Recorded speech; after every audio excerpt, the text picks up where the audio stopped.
family member took issue with a statement I made in one of my episodes.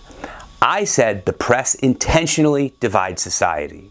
And he said the press doesn't intentionally divide us. They're just opportunistic. They profit from our division. Well, I stand by my original statement, but perhaps it does require some explanation.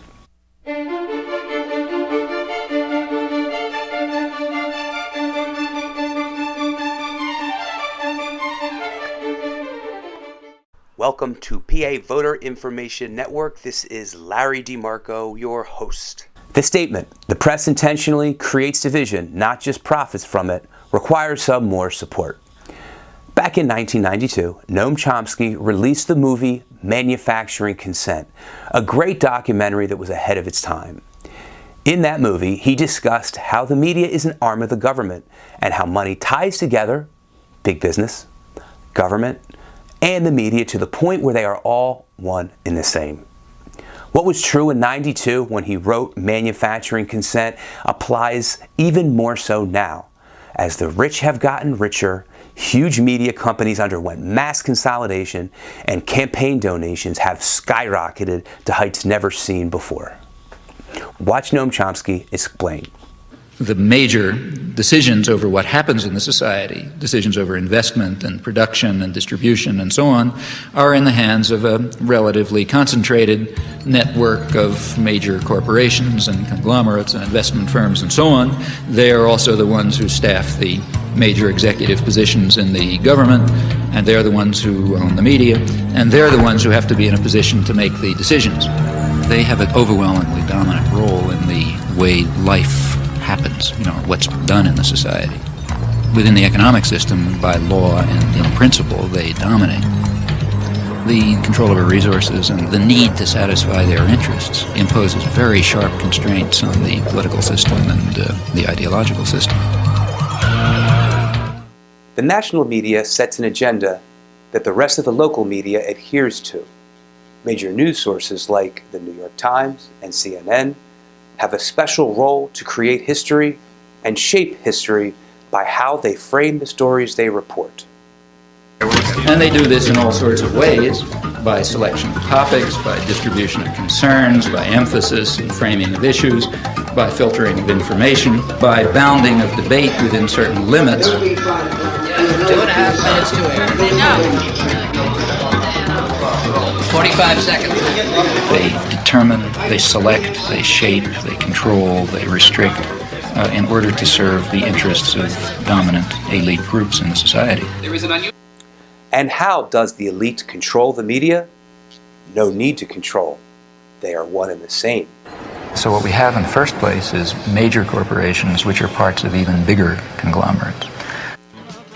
According to his research, in 1992, 23 major corporations owned and controlled over 50% of the media outlets in the United States, including movie studios, TV stations, radio stations, newspapers, and magazines.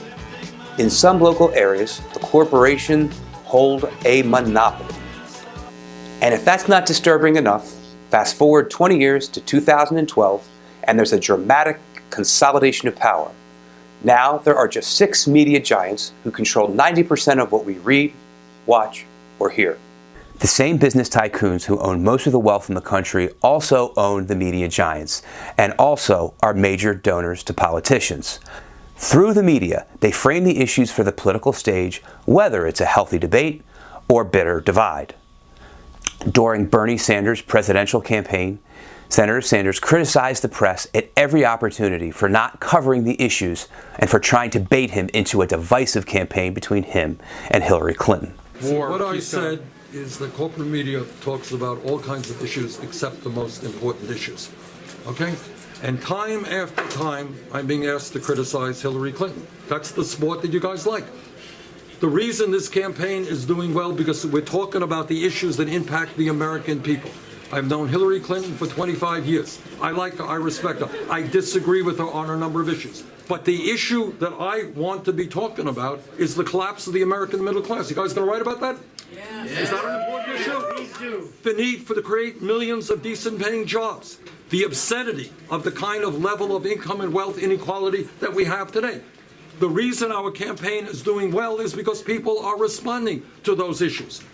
So I am not going to get into the game of sitting around attacking Hillary Clinton. We disagree. We're going to have, if I have anything to say about it, a respectful and intelligent debate. Sanders makes the argument that the press never wanted to cover the issues in his primary race with Clinton, and they certainly didn't want to cover the issues in the 2016 general election. In this next clip, Sanders gives a detailed explanation on how the Republican Party creates division in society. How does the Republican Party do so good? And now I'm going to tell you something that very few people in Congress would tell you. If you are the Republican leadership, and this is what your goals are, your goals are to give huge tax breaks to the very richest people in this country. Your goals are ultimately to privatize Social Security so that Wall Street can make money from that. Privatize Medicare so the insurance companies can make more money. Privatize education. Do away with public schools.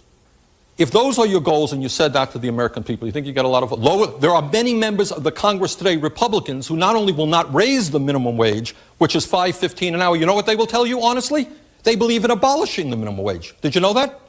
Check it out. Telling you the truth. So that if Americans can work for $3 an hour or $2 an hour, not a problem. Now, if you had an agenda like that and you went before the American people, tax breaks for the rich, destruction of Medicare, destruction of Social Security as we know it, lowering the minimum wage or abolishing it, how many votes did you think you'd get? Not a whole lot. Maybe the richest 1% would vote for you. That's not a lot of votes. So what do? I've got a problem. You package it. How do you package it?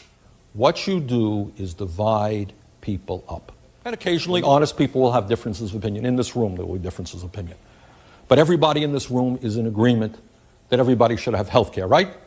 Question number 2, should we increase funding for education or should we lower funding for education? Raise your hand if you think we should increase funding for education. Okay, you're on the side of the vast majority of Americans. So on those issues, we bring people together. Now, what do the Republicans try to do?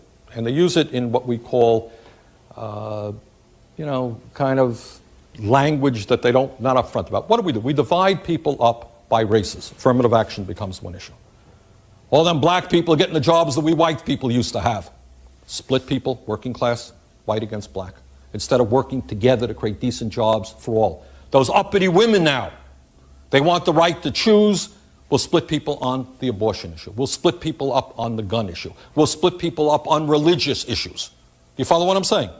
So you split people up, and then they end up, if you're a middle-class person, voting against your own interests, and the rich go laughing all the way to the bank.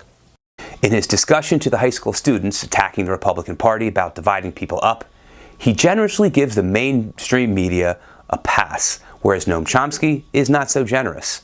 It's not a far stretch to see that Fox News, CNN, MSNBC, and the other mainstream media outlets, and the Democratic Party and Republican Party are all dancing the same dance. From this dance, the media, billionaires, and the incumbent politicians laugh all the way to the bank, while reformist candidates don't have the funding to challenge incumbents in elections. So yes, I stand by my statement. The elite multi-billionaire owners of media companies have created division. They don't just profit from it. They are obscenely wealthy and not only own the media giants and frame the issues we hear every day, but purchased government as well. So, what can we do? What's the solution and call to action? Well, watch independently owned media companies. For one, you can start with PA Voter Information Network for local news. I don't pay to advertise, so if you like this video, please like, subscribe, and forward the link to all the people on your contact list and social media groups.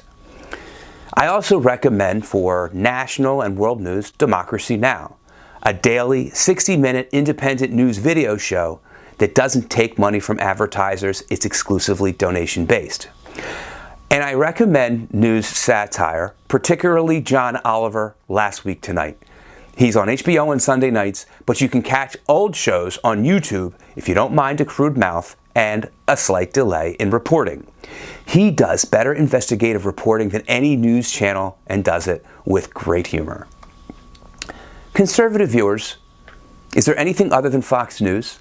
Is there any program other than Chris Wallace on Sunday mornings that has a balanced perspective? If so, please share it in the comments section below. A benefit to the internet is that we can interact, so share your thoughts. Well, that's all. We are signing off. Tune in next time. Bye for now.